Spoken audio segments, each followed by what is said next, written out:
Welcome to the highlights of our vibrant Discover the Source stage at Food Service Australia 2025 in Melbourne. Across 3 dynamic days, we connected Australia's leading chefs and hospitality professionals with producers through hands-on masterclasses, workshops, demos, and thought-provoking conversations. Now keep in mind these were live recordings, so you will get to hear the buzz of the show. Hi, I'm Luke Mangan, chef, restaurateur and founder of the Inspired series. At 23, Hugh Allen took the reins of one of Australia's top kitchens and hasn't looked back. From starting in the kitchen at 16, he's worked at world-famous Noma and earned 3 hats at Vue de Monde. Now he's launching Yiaga, his bold new restaurant opening soon in Melbourne's Fitzroy Gardens. Let's dive in. You're still young, aren't you? How old are you now? I'm 30. 30, yeah, right. And you were made head chef at Vue de Monde at like 23? Yeah, just before I was 24. Just before I was 24. So Yeah. How was that? I mean, that's... yeah, I was there as an apprentice, so I knew the place, I knew the team. There's a lot of people that was there when I was an apprentice still there. Yeah. So it was a big, obviously it was a big role for someone at 23, but the support network was there. It was different to if I was just starting a restaurant when I was 23. There was, there's a structure in place and there was management in place, and and they were very supportive. So. And you started cooking at 16 or so? Yeah. How did you get into it? I always loved restaurants. Always wanted to be a chef, and then I did my work experience as you do at school at Rockpool in Melbourne, and they offered me apprenticeship during my work experience. And it's something I always wanted to do, and I wasn't particularly enjoying school. I did it. So I basically just stayed on as an apprentice, and then did 2 years there, and then moved to Vue de Monde for the last year of my apprenticeship. So first 2 years at Rockpool for your apprenticeship, and then 2 years at Vue de Monde, yeah. And then moved straight into, did you work your way up the ladder in Vue de Monde? When I left Vue the first time? No, I went to Noma. Right. So I left, so I finished my apprenticeship, and I basically went traveling and did a bunch of things, and then I ended up in Copenhagen. Yeah, you worked with Rene Redzepi, so how long was that for? About 3.5 years. Yeah. And what was that like? I mean, it was incredible. Pretty full on? Yeah, it was full on, but it was amazing. Like it's the amount of just effort and energy into creating something that's, really special, and every day, guests were flying from all over the world to be there, and it was a really amazing time because we did all the pop-ups. So it was we did Noma Australia, and then Noma in Mexico, and then the old Noma closed, and then the new Noma opened. So it was actually a really amazing time to be there because I had multiple different openings, multiple different restaurants, multiple different experiences within the team. So yeah, it was an amazing few years. So incredible experience in traveling overseas. I think that's a good thing as a young chef to do, right? Well, 100%. I think every chef should try to get international exposure. I think you just get a different perspective, a different work ethic, a different culture of working. You meet so many different people. Anyone that's an apprentice with me, as soon as they finish the apprenticeship, I'll be like, go. Time to go overseas. What was the one thing you learned at Noma that you took away and thought, wow, that was amazing? Yeah, well, I think one thing they do, which is obviously why they're so well known for it in the innovation space, but they put so much time into the innovation more so than, just the day-to-day of running a restaurant. They had teams of R&D, they had teams doing the fermentation, they had teams doing the Is that sustainable though? I mean, could we do that here in Australia? We couldn't do it here, no. Why not? Because restaurants are too cheap. Like we couldn't charge what we would need to charge. What were they charging there? $500 a head or something? More. Like I think it's $1,000 a head for food. And were the chefs getting paid? Yeah. I was getting paid. All kosher. But it was that, but also just which is not a bad thing, but just labor is more expensive. There's more restrictions on hours and stuff, which is all for the is the way forward. So a place would really struggle to do that here, but I don't think it's impossible. I think it's just you need other ways of revenue. So how do you keep staff now? I mean, because it's hard to get, firstly, and how do you motivate them? team and stuff. Yeah. Yeah, we're pretty lucky. Like, we've got a good turnover. I think, like, keeping the restaurant moving. Like, I think keeping, like, if you don't evolve enough and change enough, people get bored. So I think keeping things moving. I think keeping your team engaged, whether it's just moving around sections, doing different jobs, progressing in positions.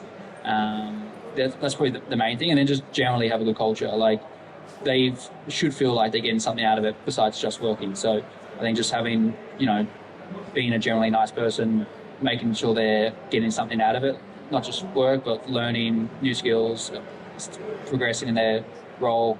I do generally feel the more you give them, generally the more they stay and the more they give back. So yeah, we're really lucky at View. We've got a really amazing team. People have been there for years. So yeah. So you started quite young, as you said, and it sounds like it's been a pretty good career, right? And things have gone well. But tell us the things that we wouldn't know. That, is there been a moment where you've nearly thrown it all in and gone off and been a dentist like Ross was going to do, or do something else? Look, I don't know. Like, I don't think there's anything I was going to give up being a chef. Obviously, there was times I was like multiple days. I was like, stuff this, like, getting up at 5 a.m. and cycling through snow to get to job, spending, whatever hours at work, slacking home. Like, it's, day after day. Like, you do definitely have times like it's a hustle. But it's what I always enjoyed, what I was good at. I think like, if you got to, like, what I would say to young people is, like, just keep trying to progress and do better, and what's the next restaurant, what's the next thing, but, like, do the time, try to progress through there, go to the, like, if you were at a bistro, maybe try to go to a fine dining, and so just try to progress as much as you can.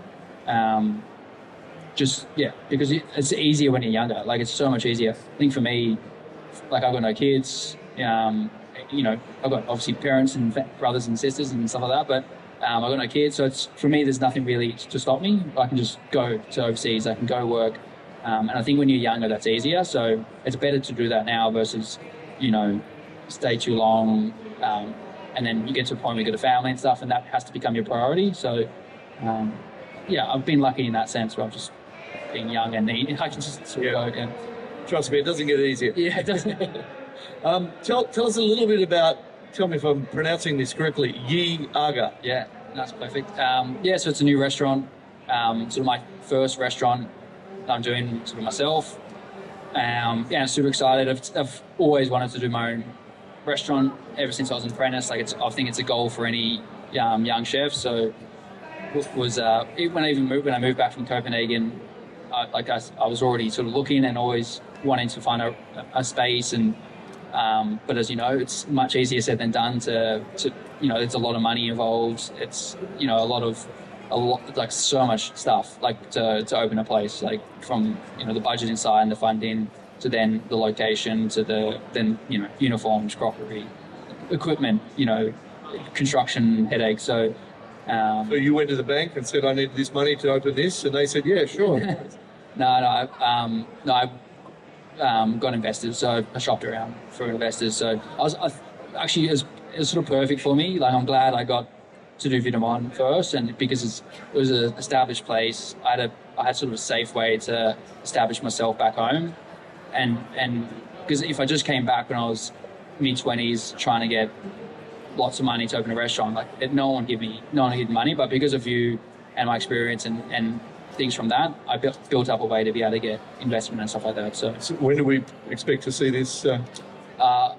October, hopefully. Right. But I show people the construction site now and they say no chance. And where is it? Tell us where it is. It's in the Fitzroy Gardens. So it's the old pavilion in the Fitzroy Gardens, so just behind Parliament. So those gardens there.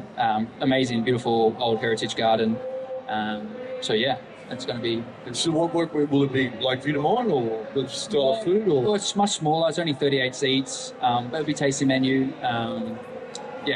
Really sort of focused on, with the architecture and the design, everything's really focused on Australia and its makers and its craftspeople. So everything's made here. So from the bricks, from the walls, to the tiles inside, to the the glass, the carpet, everything's made in Australia from Australian materials. I think that philosophy of just that that sort of showcasing Aussie craft and its makers and its materials. And the name must have something. It means seek and find. Seek and find. Yeah. Yeah, right. So, yeah. And what about the transition from cooking now to owning? Is that going to change you, or? I don't want it to. I don't. People have joked because like we're not doing turns or anything. It's just one seating, and everyone jokes says, "Well, wait till you have a few kids and stuff like that. You're going to start doing as much as possible." But for now, obviously the business has to work. Like if it doesn't make money, it's not going to work. So I'm, obviously super conscious of that. But I think my goal is to make the restaurant as good as it can be. It's not to make a lot of money. Even to me, like I will be the majority owner over a long period, but it'll still take me 8 years to be a majority owner, and that's if we make the money we expect to make. So it's like there's definitely not, a money thing. It's really just a goal and aspiration of mine that I always want to do, and with the location and everything, it's a really amazing opportunity to do it. But it's there's definitely not like that.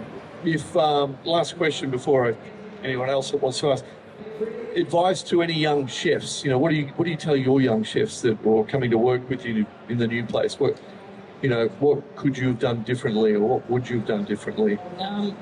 Me personally. You, and what would you share with someone else? I think I actually did what I would probably advise people is kind of do what I did. To be honest, I would advise people to try to work in the best possible places you can, especially when you're super young. Don't stress about I know it's important, but don't stress about your pay and all that kind of stuff, because if you really just want to work at the best possible place you can, you meet so many people. I meet people that I worked with when I was 19 and who are now running amazing 3 Michelin star restaurants and stuff like that. And because those are the environments I put myself in. And you go to a dinner in London, and then you got heaps of people that you used to work with, and you call on them to be like, oh, I need this, I need that, can you help me out? And you just create a network of people, which just helps your career. And you won't think it will, but eventually that thing will come up where, you just did. So I think it is a bit of sacrifice, but yeah, I would just say just hustle as much as you can when you're younger, work in the best possible places you can, obsess about it. If you don't know a skill, when I didn't know how to do something, I saw on a section doing something breaking down a fish, I would on my days off go buy fish and just work out how to do it and teach myself how to do it, because I just hated not being able to do something, and just have that obsession, because it does, you do get less obsessed. It's just you get Thomas Geller always talks about passion, how passion's when asparagus first comes into season, everyone's like, oh fuck, I love asparagus, but it's about drive, and having that drive to be my passions are gone, be a little bit with it, but I'm still driven to get it done and learn. So, but which is easier when you're younger, it just is. So I think just go in, hustle as much as possible, work for the best chefs you can, and just soak it up, and just be a good person. I always tell people, there's been people I've seen get really bullied in kitchens by certain people, and that person has gone on to be an amazing 3 Michelin star chef. So always just be nice to people when you're young, even if you think the guy's or girl or whatever is not particularly good, they might not be thriving there, but they may go on to do amazing things, and then you're the dickhead that was not nice to them. So I've seen that so many times. So just be nice to people, because you never know what, in media they say your intern today could be your editor tomorrow. It's so true in kitchens. Your apprentice today could be you're one of the big future chefs, and so just be nice to people, and that's it. So true. Any questions for Hugh before he heads off? Yeah, I think we've got one over here. Very good. Hey Hugh, I'm Tom Hitchcock. I was on the session just before. I'm Australian Chef of the Year 2023, and I'm from the Queensland. I'm actually curious about your restaurant and your setup procedure for that, and how it came to be that you've got your restaurant going forward, and what does that look like in the next 10 years? What do you want it to be after it's set up? In terms of how to get the location or whatever, or just the foresight of how you envisioned it and what it is now. Well, the vision, I always wanted to do my own restaurant. So I always was looking for a space. So I was always looking for a space, even when I first came back. And for me, a restaurant is the location's super important. I never wanted a restaurant just in the city somewhere, just because it's not the style of restaurant. Like that's like, you know, for me, the great meals I've ever had have just been in beautiful places, settings and stuff. So I was always looking for a space. And so that was the first thing. When I found the space, I was like, okay, this pavilion's empty. That's my next step was like, how am I going to get that space? And I started working with the City of Melbourne and went for did tenders, blah, blah. Where did I get the money from? Start, you know, trying to get investments, stuff like that. So it was just pretty step by step. I knew I wanted to do a restaurant. I knew I really wanted an amazing location. Like I was 6 years looking for locations, and then got the location, then try to get money, and then you negotiate the money, and then you get a budget, and then you blow the budget, and then you need more money, and then so yeah, it's honestly it's things. There's so many times you think it's not going to happen as well. You're like, oh fuck, they're going to pull it out. That's not going to happen. City's going to block that. That's not going to happen. So it's just like a constant like, you know, hiccup, but then eventually, like you get to a point where you're, you know, doing something. So yeah. Well, it sounds very exciting. So we all look forward to it opening and coming to try it. Thank you very much for your time today, and nice to meet you. Thanks, guys. Thank you. Thank you.